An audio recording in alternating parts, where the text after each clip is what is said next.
The following is brought to you by Total Seal Piston Rings, the leader in ring seal technology. TotalSeal.com. Hello and welcome back to another edition of Hidden Horsepower presented by Total Seal. My name is Joe Castello and I am super excited for another episode. Thank you so much, podcast listeners, and everybody out there who has been writing reviews and giving us 5 stars, Apple Podcasts, Spotify, SoundCloud, and of course the TotalSeal.com website. Can't go any further without bringing on my co-host, Mr. Keith Jones from Total Seal. Keith, welcome. How are you?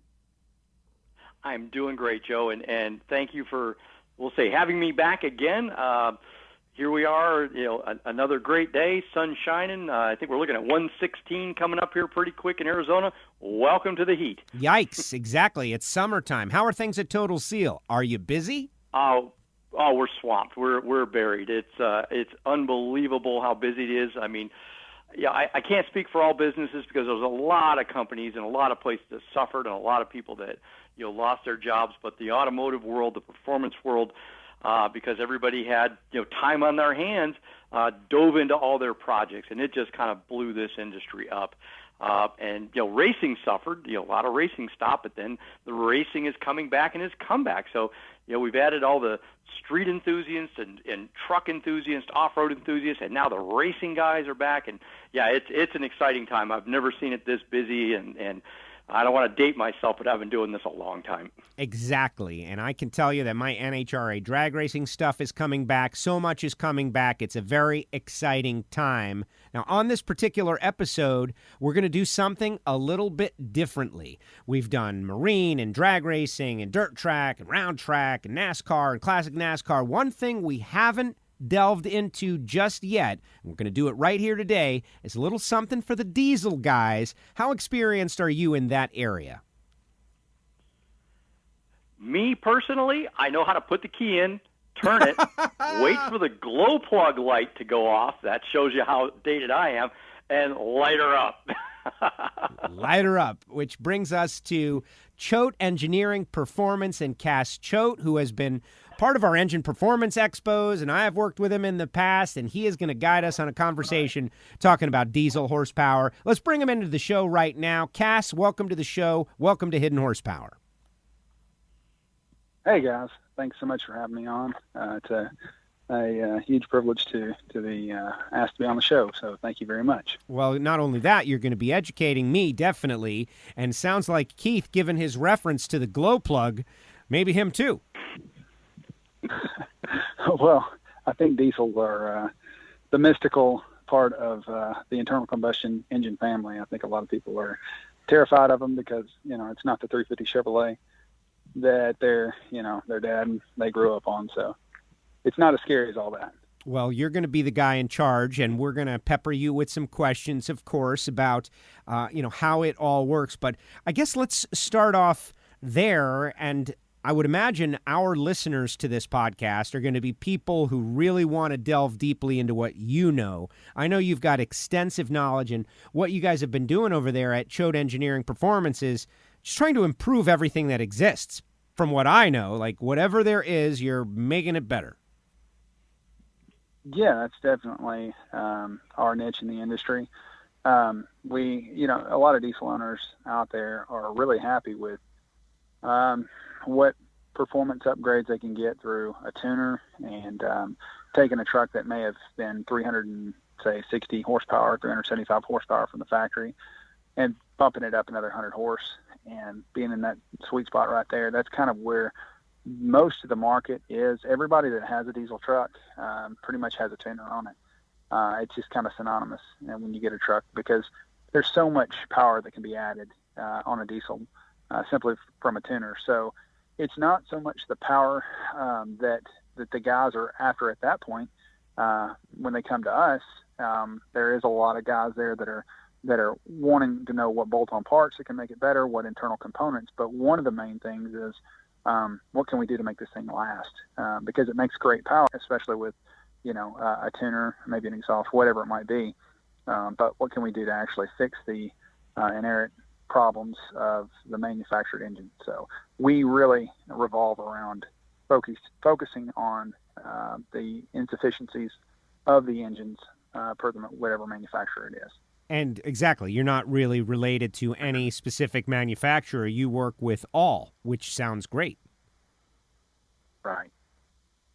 Keith? Yeah, we go Ford, Chevrolet, Dodge, Duramax, Power Stroke, Cummins, and we're starting to get more into the lighter duty market and some of the smaller diesels as well. What would you say some of the misconceptions are?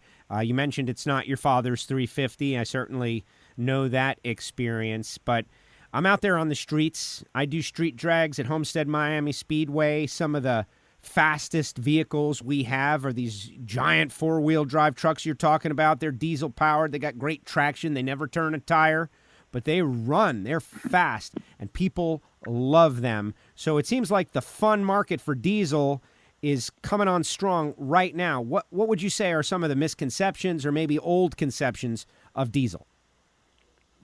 I think you hit the nail on the head. I mean, if you go to SEMA, of course, last year nobody went anywhere, but if you went the year before that, what was LS Fest is now, not that that's any less, but it's definitely six-door diesel trucks or lifted trucks, diesel, everything. So this market's really came on strong, and I think the reason for a lot of that is just as you said, the common misconception of diesel. Who would want in their right mind one of the old Oldsmobile, diesel engines or the 6.2 liters? Albeit they are dependable. As far as performance is concerned, they were loud. They had poor acceleration. They were smoky. They didn't like to start in the cold. They were temperamental if your fuel gelled. There was just so many reasons not to own a diesel. And because the truth be known is in the old days, they really didn't make any more power per se as far as the towing niche market as what you might find in a big block. If somebody had given me the choice between a 6.2 liter and a 454, honestly, if I'm going to be towing with a lot, I'll probably go with a gasser every time. But nowadays it's totally different. The technology for diesel has completely changed to what it was. They're much quieter through multi-tin injection. They are much more efficient. They burn cleaner through the upgraded glow plug technology that came out recently in the last 5 to 7 years. Instead of the old days of freezing your can off, waiting for the thing, wait to start kind of light. You're sitting there and you're rubbing your hands together, just waiting for the light to go off. Now it happens in 3 seconds and it's ready to start. Your acceleration due to variable geometry turbos, dual sequential turbos, single sequential turbos. There's so many different things, higher injection pressures for, like we said, for cleaner and the injection timing so that they're quiet now as you can imagine. You can now go through the drive-through without having to turn your vehicle off, and you can tow 20,000 pounds and it doesn't downshift when it hits a grade. Oh, and also, let me add, it gets a lot better fuel mileage. Oh, and it lasts longer too. And, it drives and it'll outrun most with a tune and it's set up. I mean, it's competitive straight across the board. So why wouldn't you want a diesel? I know the initial price and investment, but there's so many reasons now and so many things out there now. It's just, that's the reason why the industry, I'll tell you this, something I was reading the other day, 28% growth in sales last year when everything else was going down. Wow. Diesel went up 28%. Amazing. I'm sold. Keith, jump in here with a question. Well, Cass, what do you think we've like you said, I love how you touched on, this evolution/revolution, because I go back to the days, back in the late 70s, early 80s, I worked at a GMC truck dealership here. And, I remember what an 871 Detroit sounds like. And having that under the hood of your pickup's probably not good. Some people may dig it, but it's like, wow, that's a little noisy. I'm very impressed with how quiet they are today. You don't see, we'll say the ominous cloud behind it every time they take off. The technology, how that's evolved. What do you think that some of your biggest gains that you've seen, with projects you've tackled, I see some of the articles you've done on 6.4s, 6.7s, things that's like, hey, this is great in a stock vehicle, but when we're cranking it up to 1,000 foot-pounds, this is deficient. What do you think one of your biggest challenges and your, we'll say your solve for that? Let us know what you think of that or what that is. Sure. Well, the interesting thing about it is that every platform has its own challenge, and there's certain areas where I don't really worry about a block blowing up at 1,200 horsepower from a Duramax. There's, as long as we've got a good bottom end. However, some of the 6.7 stuff on the Cummins side, seeing some of the castings separate at that point in time without a deck plate engine, that starts to be a concern. So it's funny because every one of them have their own characteristics and their own problems.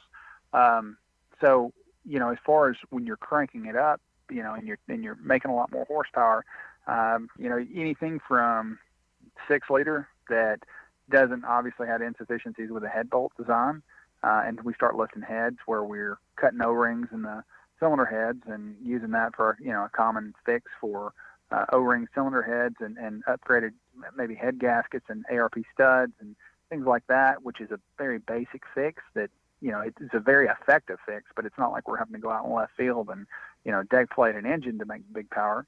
But as it grows and it progresses through that, whereas it might be 11 to 16, 6.7 power stroke that came out with an extremely inefficient or insufficient connecting rod that just will not hold the power much past 550, 600 horsepower, and they're gone, maybe even less than that. So every one of them has their little nuance, and a lot of the things that straight across the board, not to kind of put a plug in here, but it's just the truth, I have to say. The biggest things that we fight, especially when you're making, and this is now, I'm looking for common denominators in the question that you asked. The common denominator is fuel. Okay, if we're going to get to 1,000 foot-pound of torque, if we're going to get to more horsepower, we're obviously the equation mandates that we're going to have to add more fuel and more air. So the common denominator of all that across, no matter what platform it is fuel. So the biggest thing that we combat is keeping the fuel out of the oil. And I think that is absolutely key. It doesn't matter if you're a Ford guy. It doesn't matter if you're a Chevrolet guy. It doesn't matter if you're, a Ram, Dodge, Chrysler guy. It doesn't matter because it is going to affect everyone, and that's obviously ring sealing. And Total Seal does a fantastic job with their one-piece ring. We've had great success with that. Even on a stock application, on some of the earlier, like the 6.4 models and things like that, we've got one bus company. And I don't mean to go back because I know we're talking about high horsepower here, but, we have a bus company that we work with in Georgia, and they have, they were swapping all these Max 4.7 engines out left and right, and they couldn't keep them going. We put together a package, including, the one-piece ring from Total Seal, and a certain procedure that we do, obviously torque plate honing, but not just torque plate honing, but also making sure that we have emulated the distortion of the bore through testing what the torque specs should be, not just grabbing and saying, okay, ARP calls for 260 foot-pound of torque or whatever it is, and torquing them all down the same. What we're trying to do is emulate that cylinder bore to be able to replicate it once the cylinder head's down so that we can have the absolute best ring seal that we possibly can to keep the fuel out of the oil. So I'm sorry, that's a long-winded question or answer to that question, but maybe that kind of gives some insight.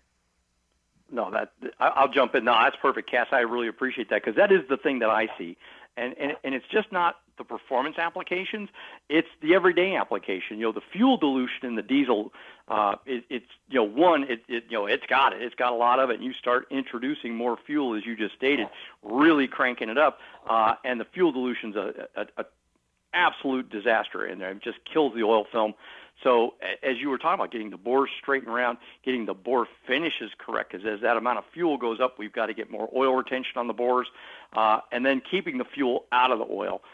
That's the biggest thing that I see. The guys that call me, working on these, trying to improve them, it's always about trying to keep that fuel out of the oil. I think that's such a critical thing to get, to do in these. Another thing that I battle, and hopefully, some listeners, will hear this. A lot of the diesels use, or I should say the most of them use a Keystone style top ring. And for those of you that aren't familiar with it, look at your top ring when you've got it apart. It's shaped like a wedge. So the interesting thing, we're increasing horsepower, increasing piston to wall clearance, and we're also, when we do that, the ring is coming farther out of the ring groove. So if you look at the shape of the groove compared to, say, a rectangular ring that would be in an automotive application, as the ring comes out of the land in an automotive application with a rectangular piece, the up and down, the vertical clearance does not change. Enter the Keystone ring. As we increase the piston to wall, we're pulling the ring further out of the groove. We now have more clearance in land, more up and down clearance. And this is one of the root causes of people, quote unquote, burning out the ring groove, torching out the ring groove, is they've created enough clearance in that land now that the flame front will actually go around the ring groove and burn that out. So that has to be addressed in the big horsepower engines as well. Just wanted to point that out and bring that up. That's something that's really important to pay attention to if you're increasing the piston to wall clearance on these engines. Yeah, that's absolutely true, and it only gets worse when you start adding. I say it gets worse when you add big injectors, but it also gets worse when you're too small of an injector and you're trying to get as much power as you can, because you start spraying way earlier to try to unload the fuel out of that injector, and you wind up spraying longer to try to get it unloaded. So now we're not hitting the combustion bowl like what we once were. Our target has become a lot larger than what it was when we were actually using this injector to flow this amount of CC to be able to burn out the combustion bowl. So it only gets even worse, because the further out we go, now we're getting away from that combustion bowl that's actually forcing that oxygen back to the center of the cylinder, where it begins to create even more havoc for that ring. I'm glad you pointed that out, because I was going to ask you about that again. Not being a diesel expert and understanding how important that combustion bowl is. So in essence, you're kind of saying, hey, maybe bigger injector, keep it sprayed where it needs to be. It sounds like maybe that's the way to go. Everything, as you very well know, is application. And it just depends on what the application. So people ask you. I know how that goes. People ask you that question every day, and they want to say, should I go with this or should I go with that? And you go, yes. And they look at you like, what? And it's like, it all depends. Depending on where you're at, a bigger injector can actually lower your EGTs. Absolutely. The reason why is because after the party has already happened, the heat, the auto ignition temperature of diesel fuel is 430 degrees. So we need that just to get the thing to ignite. But as we start going through the travel of the piston, after it's passed over top dead center, there's a certain point when the heat begins to, because of the thermal expansion, the heat begins to dissipate rapidly through that cylinder. But if we keep spraying in attempt, we can actually just cause our EGTs to get hotter by adding fuel, but we're not actually adding any power. So we get smoky, and we start seeing higher EGTs. So a better choice would be, let's get a bigger injector, let's not spray for as long, and we can unload it a lot more quickly. Application is everything. It sounds like something I hear on the Hidden Horsepower podcast very often, like, make your first call to us and tell us what you're trying to do with your stuff before you build it. That way we can help you. Doesn't it sound familiar, Keith? Oh, yeah, all day. And I'm sure Cass gets them all the time. We like to use the phrase, hey, make us your first call, not your last, because it's way easier to stop the problem before it starts. Yeah, it is. And, it's not I'm more inclined for those that have purchased engines from us to make this the first call. The guy on the last side that's, running a stock engine, go ahead, send it. No, I'm just kidding. He's going to be a customer then. That's right. Exactly. It comes full circle, It's kind of like the guy that, that runs the windshield repair and also, drives a rock truck in the daytime. Right. Absolutely. Exactly. But what I'm hearing though, Cass, is there are similarities to what we're familiar with, and then there are some differences that you kind of put. The torture chamber that is the combustion chamber is a little more intense in environment, but ultimately the basics like seal it off, keep the fuel and oil apart, those aspects are the same. Yeah, it is. It's very there's a lot of similarity there. Some of the things that we find is a reentrant versus a non-reentrant bowl. Let's see. Cummins has really learned a lot about combustion bowls, and they flip-flopped. They had the early combustion bowl of anything from the 12 valve to. They kept experimenting with these bowls. All right, and let's just don't use anything but the ISB engine, or at least let's narrow it down and say in a pickup truck, because there's a lot of different forms that we could go there. But if you look at the piston design, they use a reentrant bowl. Then they went to 124-degree spray pattern, and then they wound up changing to 143-degree spray pattern and use a non-reentrant piston. And what wound up happening is again, we were talking about that ringland issue. Anybody that's had 04.5 to 07 Cummins and had engine failure, most of the time you'll notice that the rings on the top are just gone. They'll generally break a ring. And again, a lot of that has to do with going back to what you and I were talking about, Keith, with the washout and the ringland wear and the rings breaking because this thing's now just kind of rocking in its ringland. But it is important that there's proper seal there. But it also, emissions are a lot of the reasons for the reentrant style bowl, and it's trying to force the oxygen back to the center of the cylinder, and that's great. But then also that does present a problem. We see it like LMLs, and we see it a lot in the Duramax side, and we see it a lot in the 6.4s where they start cracking pistons because that lip that's on the bowl, like a 224-3666 part number, is a piston from a Ford Power Stroke 6.4, whereas a Max 4.7 is a 3851 part number. It uses it's the International's version of that, but that lip on that bowl was a lot broader. So if they didn't crack and they didn't have those problems that the 6.4 Power Stroke piston did, but they didn't meet the same emission standards either.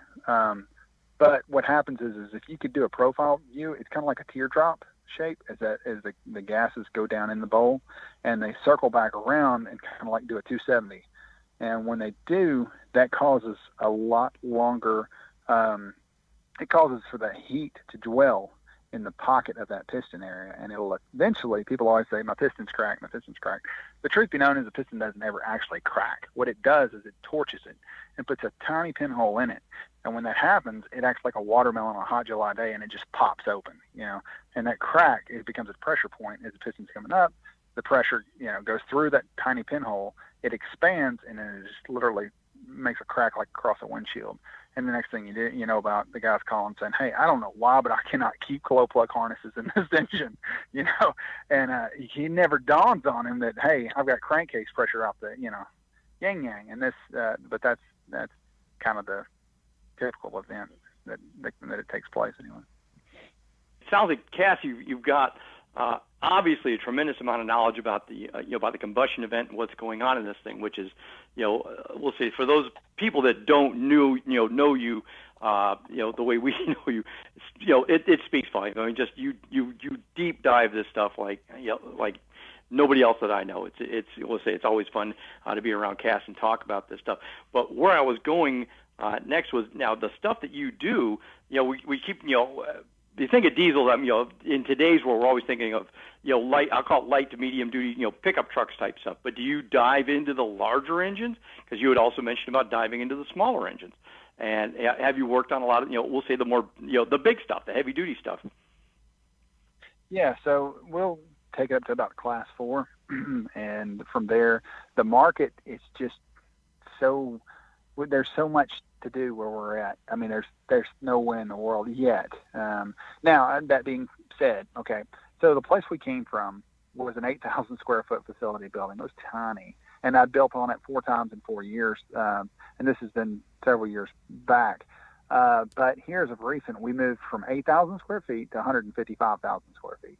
Wow. And we were able to purchase the building, the facility that we're in, moved to that, it's like 9.5 acres. We went from 18 people to now 34, 35 people. So we were just overwhelmed, and still are, with the industry that we're in. I think there's just enough meat there that we haven't really pursued, the C15 and some of, going even further into, the heavy iron, we call it. But that's something that we've considered. But there are so many facets. It's amazing how far you can go in this industry, and how many opportunities that there are in our industry. So I don't know if I'll ever get into the over the road stuff. We do machine work sometimes for those engines, but what we're known for, I don't want to get outside of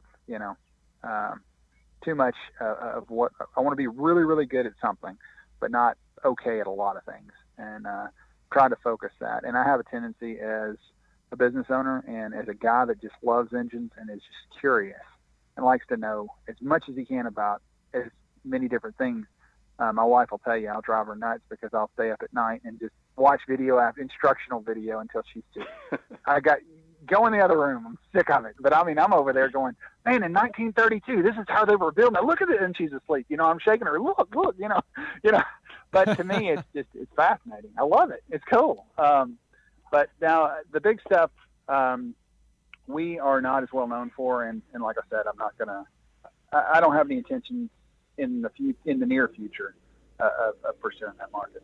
Let's stay on that, and let's stay on the personal stuff, Keith, if I might, because I think it's interesting. And Cass, I know you play guitar, you're a musician, you're into a lot of stuff, so you're like a well-rounded guy, kind of like a Renaissance guy. How did this, except for diesel engines, of course, how did this start for you? Like, where did this all come from? Were you always mechanically inclined kid? Like, how did you get to this place where you are? All right, so I grew up. My dad could not, and I love him to death, but the man could not screw in a light bulb if his life depended on it. My mother was changing the oil when she was expecting. And my dad would hold a flashlight for her. He had no clue what in the world. He couldn't do anything with that. And my brother used to say, look, I would tell him, I said, look, I was a little kid. I said, teach me how to change the weed eater cord. And he said, stay stupid. They'll quit asking you to do stuff. And I mean, I couldn't, and I couldn't help myself. But there was an older guy across the street that he would fix 4-wheelers and stuff. Back in the day, it was 3-wheelers. And anyways, I would hang out with him, boat motors and stuff. We had a little Honda 185, and I wanted to learn how to rebuild the engine so bad I couldn't stand it. And my uncle, who was like Sling Blade, he was in an accident when he was 20 years old. But he was just known in Mississippi for small engine repair. But I promise you, he was just like Carl off Sling Blade. I mean, just everything about him was but he was great at fixing small engines. And my grandmother passed away, and he moved up here, and I hung out with him. He taught me how to lap valves on his kitchen table because that was the way he was. There was nothing sacred like, you go into a woman's house and, oh, you don't do that. Take your shoes off. Not him. He was like, we'll build the engine right here in front of the floor. Just move the couch out of the way. That's just the way he was. But anyway, so I got into my dad was in appliance. He was in the appliance business, but he paid a guy to fix appliances. And my brother learned how to work on appliances from another gentleman. And he came back, and he was 16, 17, and I was 10. I can tell you this much. I was 10 years old. There's 3 half-inch bolts in the bottom of a GE washing machine. I could break them loose, but I didn't have the strength to pull the basket out by myself. So I would have to get them to come over and pull the basket out so I could fix the washer. And I remember doing that when I was 10. But I was just always inquisitive of how something works. It was just amazing to me. And I grew up in later we moved it out to a farm. And anyways, watching stuff like that, and we would deliver. My folks had a furniture and appliance store, so when I would drive around with my brother delivering furniture, I wasn't old enough to drive, but we deliver furniture, and I'd say, hey, pull over there. They got a go-kart out in the front yard. So he'd pull over, and I'd knock on the door, and here I am, 11, 12-year-old kid, knocking on the door, and we had a little white Bell South truck. And I would buy the go-kart that was just sitting out, because I'm riding around, take it back to the house and tinker with it and get it running, play with it for, whatever time of year it was. And then if it was near Christmas time or whatever, I'd sell it and have some money. But I was always asking older men. Like when we went to church, there was a guy. He was real good. He worked at the small engine place, and I would get to be buddies with him. And the great thing about it's not just this industry, but older people, typically they want to share the knowledge that they possess. And I was just they would always take a liking to me because, look, can I cut your front yard? I mean, I don't care if it were. I wanted to learn how to do something. Can I cut your grass? Can I weed eat? Can I do whatever? If you'll just teach me how to do this. And they were always really willing to teach me, and I would learn. So it kind of went and progressed that way. And I grew up, had a good understanding of schematics from my appliance days. And after I learned how to read, there's certain basic things that really will help you as a technician. And one of them is just the simple, learning how to read schematics and how those things, how that kind of works. And I got into buying and selling trailers, and I was going down to Texas. And when I went down there, I noticed everybody has a diesel truck and a ranch hand bumper. It's like it's prerequisite to being a Texan. It's like, welcome to Texas. Here's your diesel truck. Here's your ranch hand bumper. I mean, everybody has it. So while I was down there, I noticed, man, if I'm buying all these trailers, why don't I just buy trucks? And I'll put the trucks on the trailers, I'll drive them back, and I'll figure out how to fix them. And a friend of mine went to NADC. He dropped out, and I bought all his books from him. And so I started working on my stuff on the side. And I wound up going from there, and 2008 hit. Everything tanked. I was doing light-duty stuff. I was doing, injectors, clutches. I wasn't to the point of doing what we do now as far as in depth in it. But after that, my truck broke. After I got married, I prayed about a diesel truck. I needed a diesel truck. And this was shortly after 2010, I guess it was, something like that. But anyways, when my truck broke, I called a buddy of mine, and it was going to need extensive work. And he told me, hey, it's going to be this much. And I said, if I pay you, I'll never stop paying. I guess I'm just going to try to figure it out on my own. So I did. And then as soon as I got done doing that, a buddy of mine called me and said, hey, you fixed your truck. My dad, he's taken his truck to 5 different shops. You think you could fix it?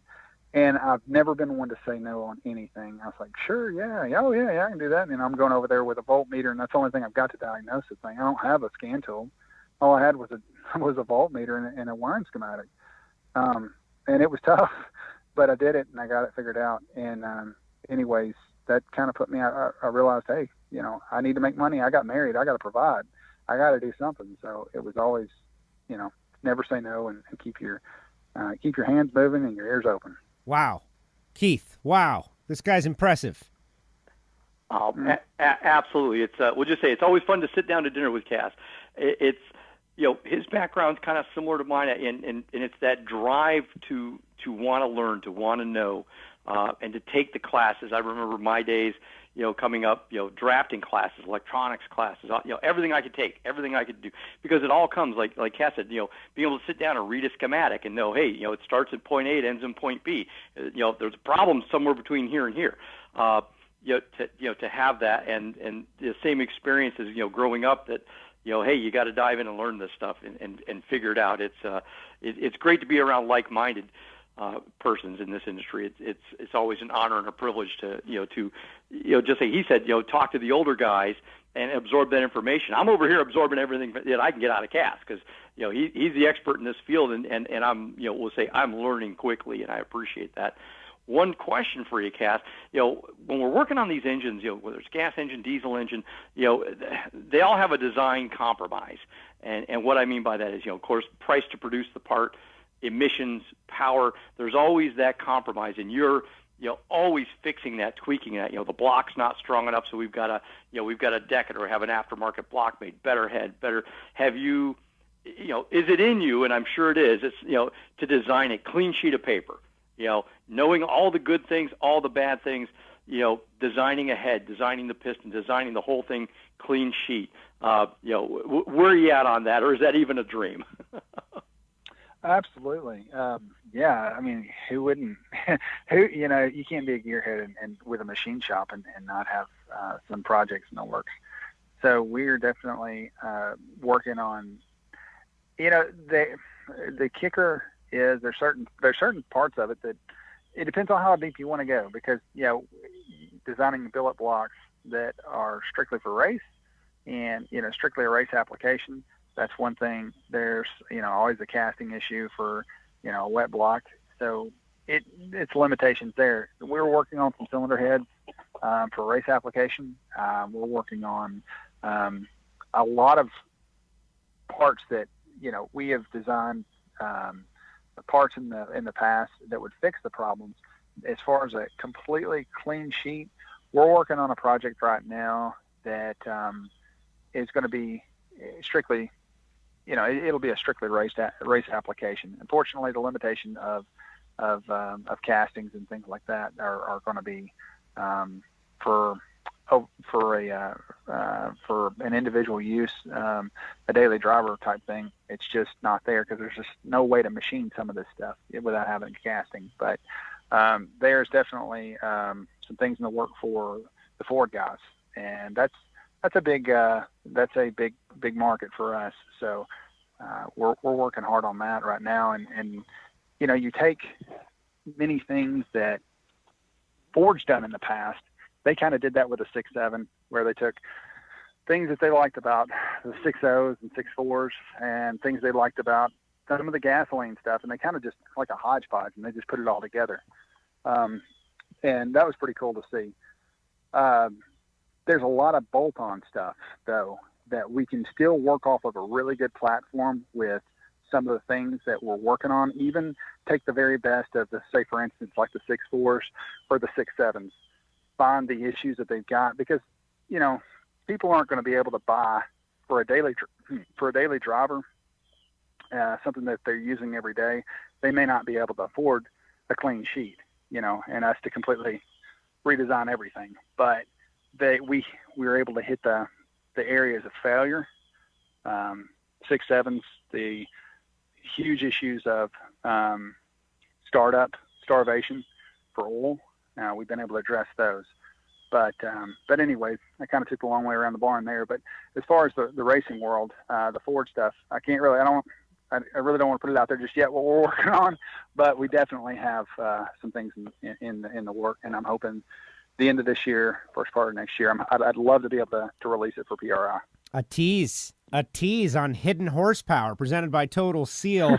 And if this episode doesn't get you to subscribe and write a review, I don't know what would. Cass, this has been amazing. I got one more question. Keith, get ready with one more question, and then I'm going to ask you about advice to the next generation, which, by the way, you really kind of already gave it, but maybe you could elaborate. But you had a great line about, listen and don't make a fuss and do your work, that kind of thing. Keep your hands busy. I forget exactly what you said, but it was great. But I want to ask you, just as someone who is interested in the potential curve of these engines, like clearly the potential curve, I don't know, it feels like we're still at kind of the beginning, right? I remember a time when diesels weren't even really a thing in pickup trucks, and now they're everywhere.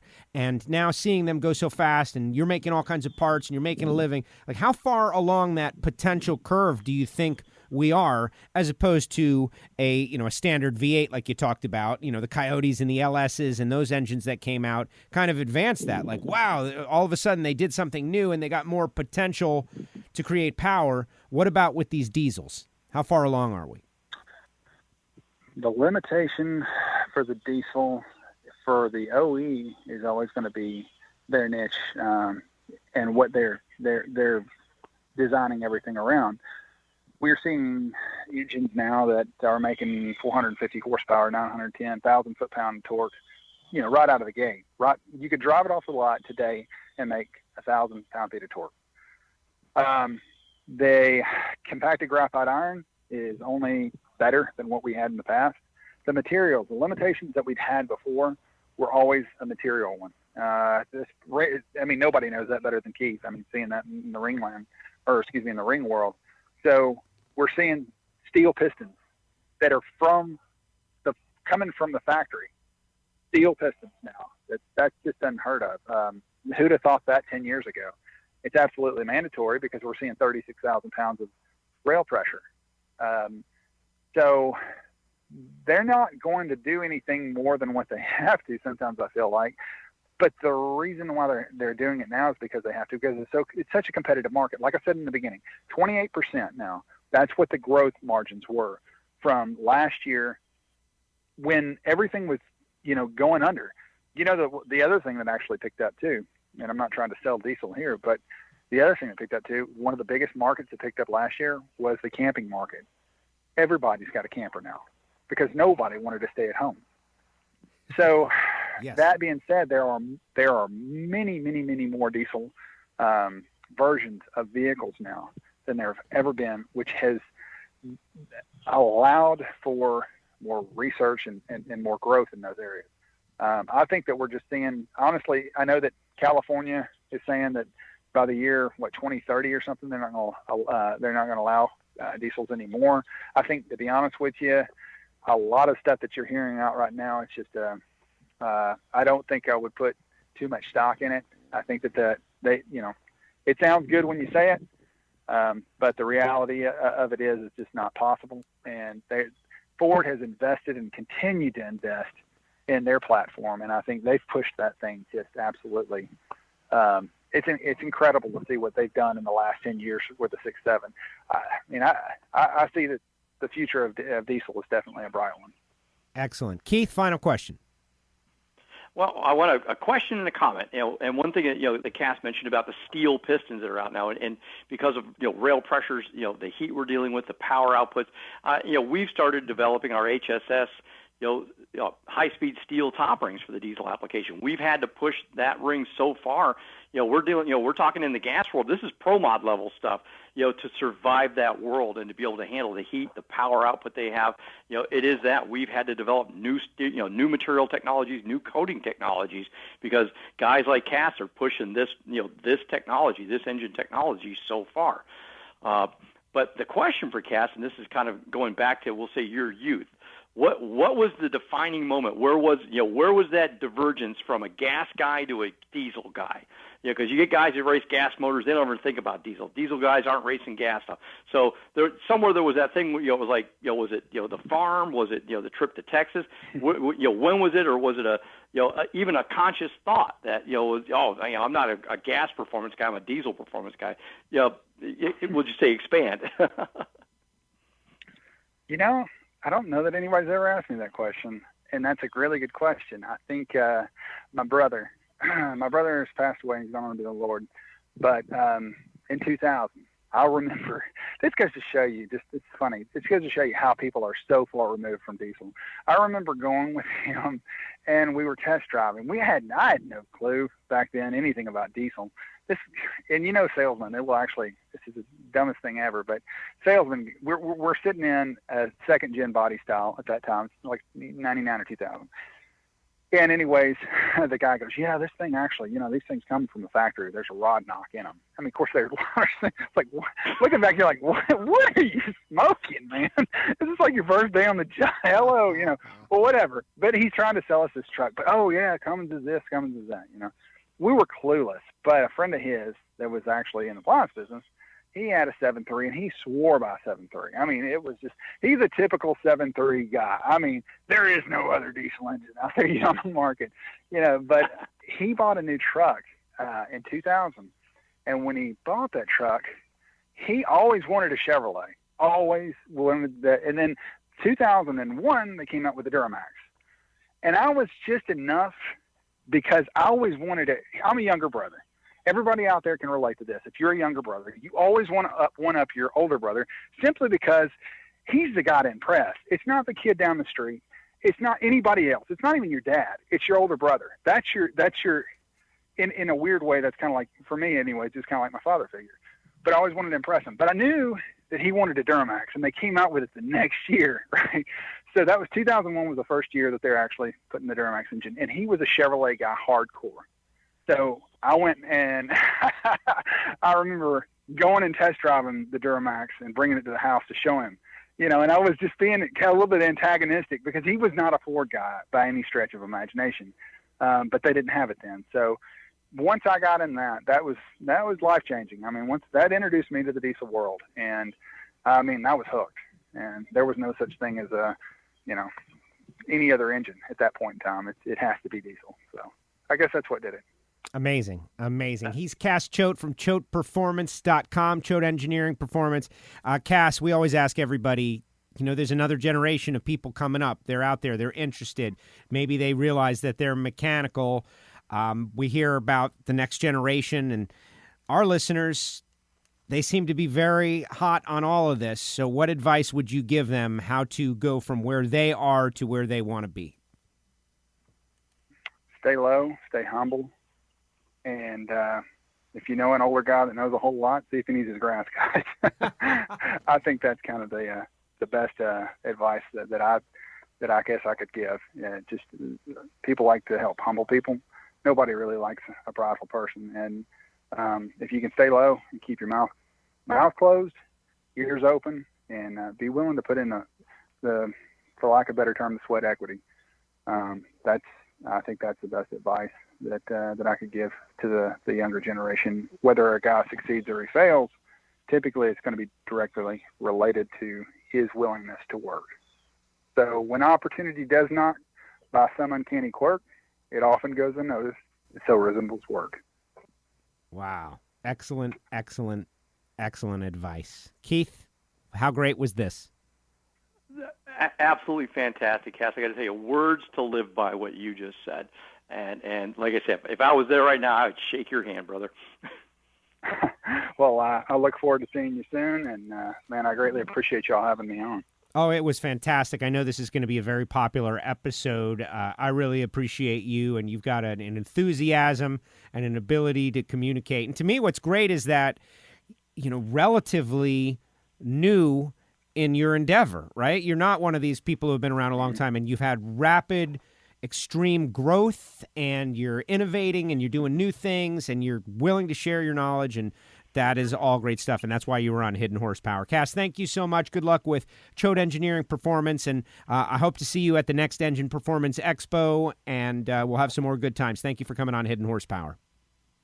I'm looking forward to it, fellas. Thank y'all again. If you need anything, you got my number. Thank you very much. Thanks, Cass. Cass Choate with us here on Hidden Horsepower. Keith, my goodness, my head is spinning. I don't know what was better, the information about the diesels or the motivation that we got. Yeah, Cass is just, one of those great individuals that's driven. He's intelligent. He communicates extremely well. For anybody that's looking for work to be done that's in his ballpark, I couldn't recommend anybody else more highly.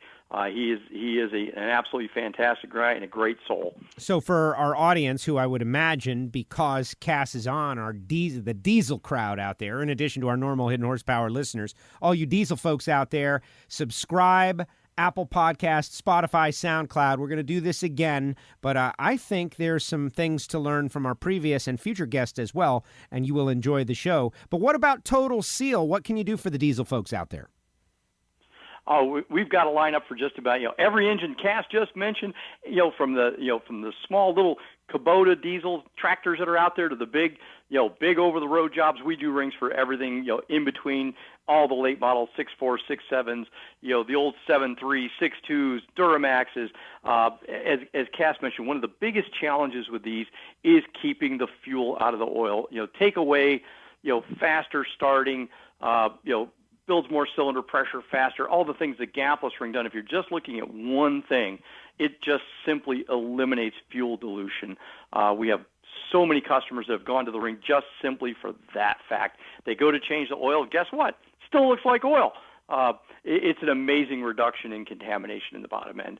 And it's an inexpensive, simple upgrade. Doesn't take any special tools. Just a matter of putting the gapless ring on it, and down the road you go. just like that. So where should they call? What should they do if they want to get a hold of you? Yeah, give us a holler at the 800-874-2753. All of us here can help you out. You can go to the website, totalseal.com. You can simply look up your vehicle on there for the complete set of rings. You can buy just the gapless rings. If you've recently purchased a kit that came with everything, you can buy just the gapless ring. You don't have to get the complete ring set. We can simply upgrade you into that gapless part. So we definitely have a way to help you bring that diesel to the next level, whether it be an everyday driver, as Cass mentioned, in the camper, in the tow truck, or if you're a weekend drag race guy, pulling truck guy, we've got a gapless ring for you. Keith, excellent job. Another episode in the book. Super exciting. Everybody's busy. Everybody's moving. You're burning up down there at over 110 degrees down there in Arizona. I'm just super excited about what lies ahead. Thank you again for another great episode. Thank you, Joe. I appreciate it. He's Keith Jones, the Director of Technical Sales for Total Seal. I'm Joe Castello. You can follow me on Twitter and on Instagram at WFO Joe. And I do a podcast called WFO Radio, and I'm out there on the NHRA Drag Racing Tour. Hope to see you at a drag race somewhere down the road. You know that Matt Hartford, he's doing pretty well as well. We'll see you on the next episode of Hidden Horsepower, presented by Total Seal.